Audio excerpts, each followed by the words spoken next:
Poverty doesn't show up suddenly. It grows through small habits repeated every day. You can work hard. You can want success. But if you're not thinking clearly, money won't stay.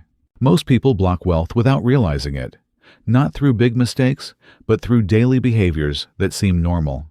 That's why they stay stuck. They keep trying, but nothing changes. Not because they're lazy, but because they haven't removed the habits that are working against them. In this video, I'll show you tops of the most common traps that quietly push money away. And by the end, I'll give you one practical exercise that can help you shift your thinking so you start acting like someone who attracts wealth, not chases it. The truth is simple. Some people with no degree, no network, and no money still become wealthy. Others, with education, ambition, and ideas, stay broke for years. This isn't luck. It's not intelligence. It's how they think. It's how they decide. It's how they manage their time, their habits, and their focus. Wealth is not something that happens to you. It's something you create, and it's just as easy to push it away as it is to build it. That happens when you don't notice your own patterns. You stay loyal to routines that feel safe. You keep habits that steal your energy and waste your time. You repeat behaviors that seem small but add up to years of delay. And even when people want a better life, most aren't ready to let go of the things that are holding them in place. They think more effort is the answer, but effort without clarity just leads to exhaustion. If you want new results, you can't keep repeating the same approach. You need to see what's really in the way and remove it. That's where this video starts. And at the end, I'll give you a clear step you can take today to move forward with discipline. So before we begin, get honest with yourself. If you're ready to see what's blocking your progress, the rest of this video will be useful. If this already shifted how you think, like this video now, and keep going.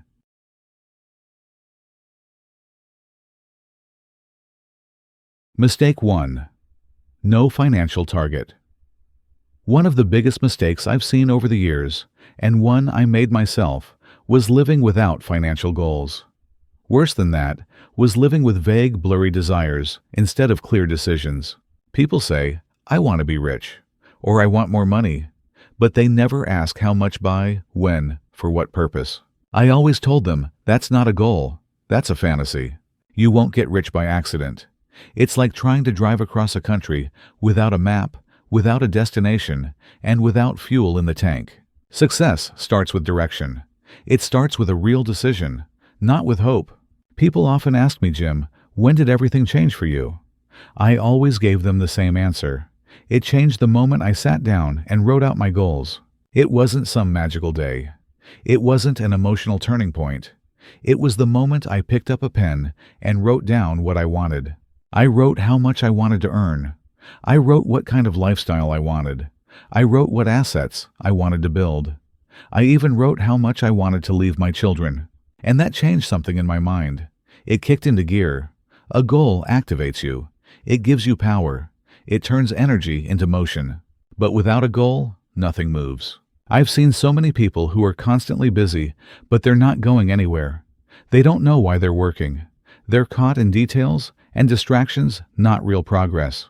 Without a goal, your day turns into noise. With a goal, it becomes a system. At age 25, I had no money, and my thinking was a mess. If you had told me I'd one day earn millions, I wouldn't have believed you. Then I met a man who shifted my thinking. His name was Earl Schoaf. He told me, Jim, if you don't write down how much you want to earn in a year, you'll never reach it. He said your mind needs to see the goal before it can find the path.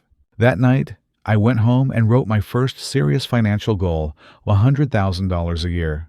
It sounded crazy compared to where I was. But something shifted in me. I stopped thinking in terms of what I could afford. I started thinking in terms of what I wanted to create. Here's the problem. Most people live by circumstances, not goals. They don't ask, how can I earn $10,000 a month? They ask, what can I do with the little I have? They think from scarcity, not from vision. But wealth doesn't show up in survival mode. It shows up when you create with intention. Wealth comes to those who know where they're going, who they want to become, what kind of life they want to build. The most successful people don't just dream. They write goals.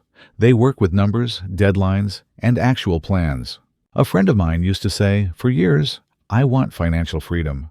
But I asked him, what does that even mean? For one person, it could mean $3,000 a month in passive income. For another, $30,000. Until you define it, you can't reach it. I told him to define it. He came back a week later and said $5,000 a month in passive income within 3 years. Then he took action. He bought his first rental property. He built an online business. He optimized his expenses. And within 30 months, he hit his goal. Not because he was a genius, but because he was clear. The first thing to eliminate if you want to become wealthy is financial vagueness. It's like sailing without a compass. You're moving, but you end up nowhere. Every hour without a clear vision wastes your energy. Every week without a written goal costs you direction. Your mind isn't built for disorder. It's built for focus. And when you give it that focus, it starts finding the people, tools, and opportunities that match. Don't be afraid of setting big goals. Don't play small to stay safe. If your goal doesn't scare you, it's too small. A real goal should make your heart race a little. It should raise doubt, and that's good. Doubt shows you where to grow. It points out what to fix and where to aim. So if you don't have a clear financial goal right now, don't wait. Sit down today and define it. How much do you want to earn? By when? And through what strategy? Don't just write a number. Write what it's for. Why do you want that money? Because even the best goal loses power if it has no reason behind it. Wealth responds to clarity, and clarity is the first step to attracting money into your life. Next, we'll talk about the second mistake that blocks wealth, that keeps people poor, even if they work hard, try hard, and make plans.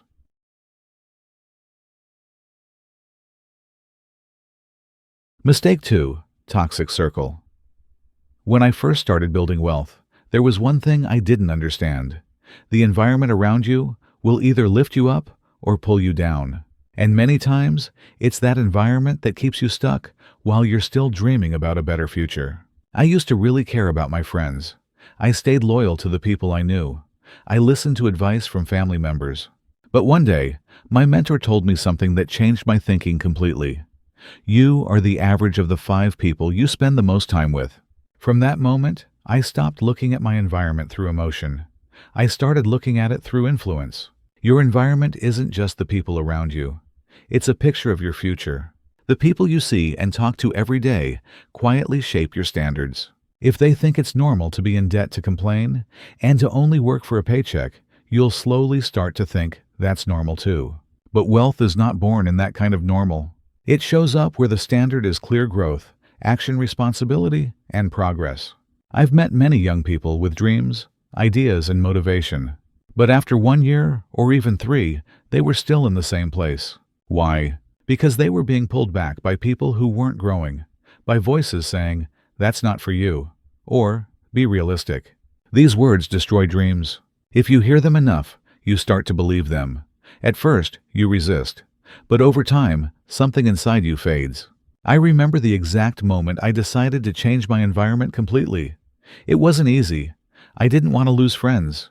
But I realized if they weren't willing to move forward with me, I couldn't stay where they were. I started looking for a new environment, one where people were already living the life I wanted. I signed up for courses. I attended seminars. I listened to successful people every day. I started stepping into a different level of living. And here's the strange part: at first, it felt like I was betraying my past. But later, I saw the truth. I was finally choosing myself, choosing my future, choosing who I could become. I once met a young man who worked in a coffee shop. He loved learning. He read books, listened to podcasts, and wanted to start his own business. But every evening, he sat with a group of friends who only gossiped, complained, and laughed at successful people. I told him, "You're trying to swim against the current, but every night you're tying weights to your legs." At first, he didn't like what I said. But 1 year later, he came back and thanked me. He said, "Back then, I didn't understand.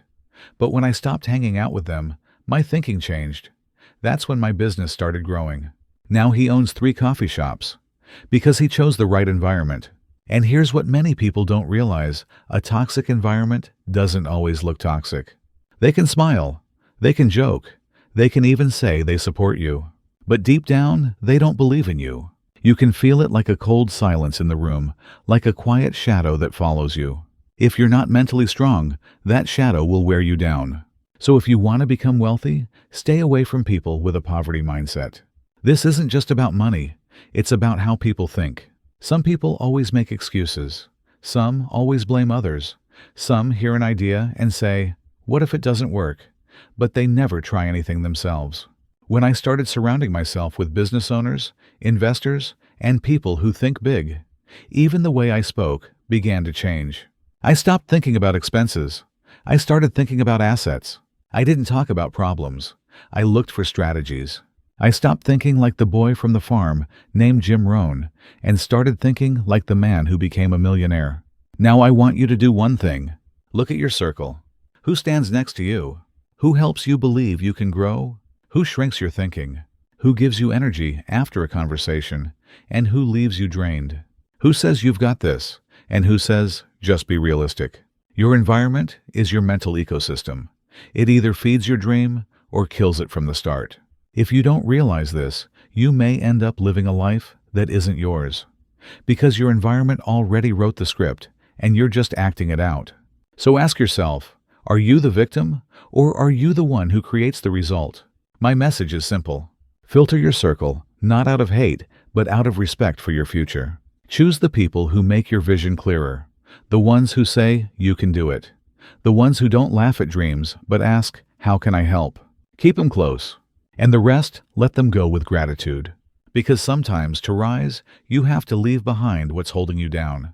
Next, we'll talk about the third mistake that blocks wealth, and this one hides in how you use your time.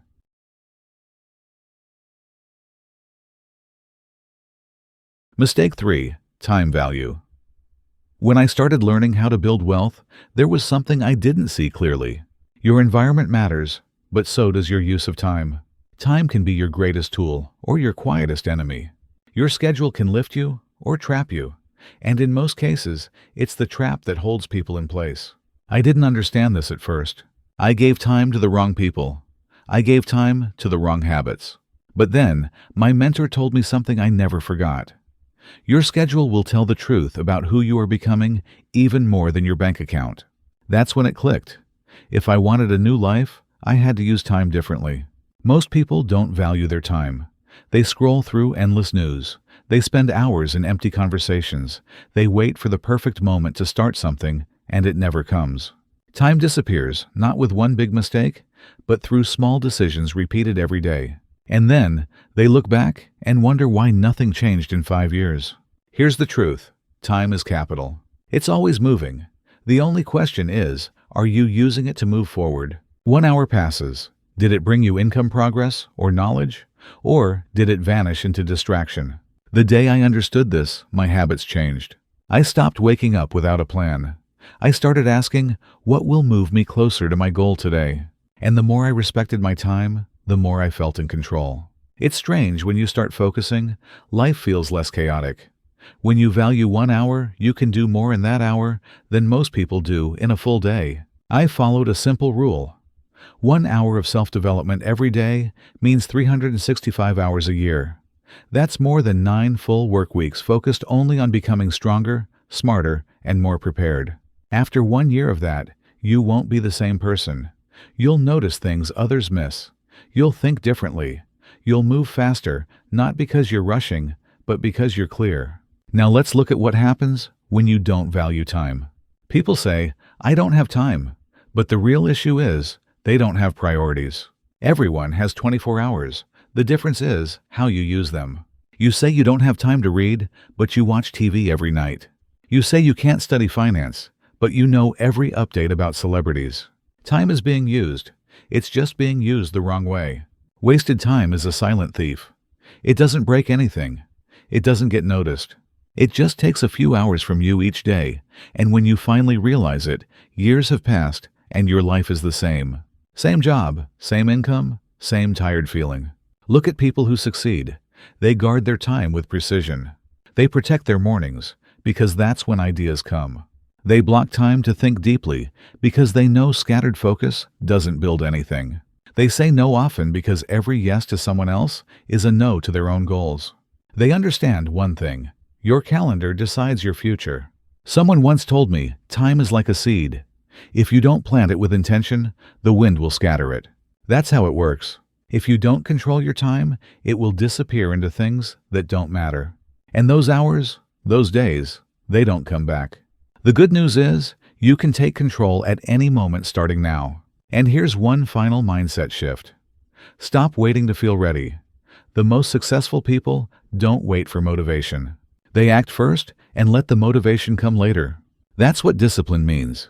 Doing what matters even when you don't feel like it. So if you want to build real wealth, stop treating time like it's unlimited. Every day is an investment. You're either investing in your future or in someone else's feed, in growth or in noise.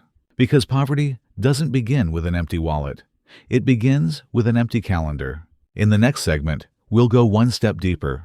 I'll give you 5 questions of self-test to help you check where your time, energy, and attention are really going.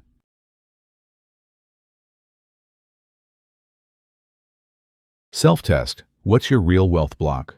Now it's time to check in, not later, not tomorrow, but right now. This part is about honesty, because the only way to grow is to stop hiding from what's really happening. I'll ask you 5 questions. Answer each one clearly on a scale from 1 to 10. 1 means not at all. 10 means yes, that's me. Start with the first question. How clearly do you see your financial goals? Do you have a specific number? A timeline? A clear strategy? Can you say, I want to earn $100,000 per year in 3 years by doing XYZ? If yes, rate yourself 9 or 10. If all you have is a vague thought like I want more money, you might be at a 2 or 3. Think of someone walking without a map. They're moving, but they're lost. That's how most people live, no goals, just motion. That's why they stay stuck. Second question. How much does your environment support your goals? After you spend time with the people around you, do you feel more focused or more drained? Do they believe in you or constantly pull you back? If your circle helps you grow, give yourself a 9 or 10. If you're surrounded by small talk, doubt, or fear, don't be afraid to write down a 2. That's just being real. Admitting it is the first step to changing it. Third question. How well do you use your time each day? Do you plan your day? Do you know where your top 3 hours went today? Do you start your morning with intention or just react to whatever happens? If your day has structure and you follow it, that's an 8, 9, or 10. If you live in, let's just see what happens mode, it's probably a 2. Time doesn't wait, but your habits can change. Fourth question. How consistent are you with self-development? Do you read even 10 pages a day? Do you reflect on your goals? Do you write down what matters? You become what you do often. And if your answer is, I don't do anything regularly, that's not shame. That's a starting point.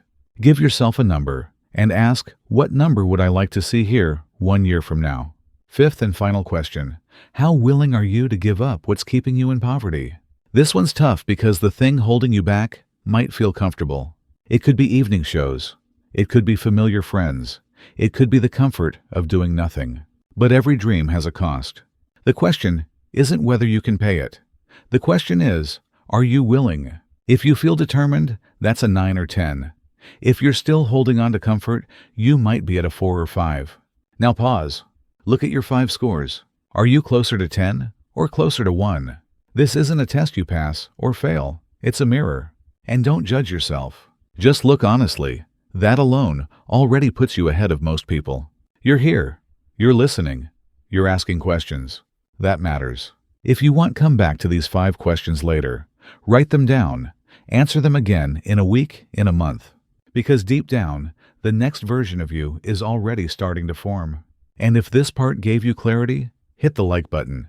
And in the comments share, which question hit you the hardest? Because when you speak it, you start to shift it.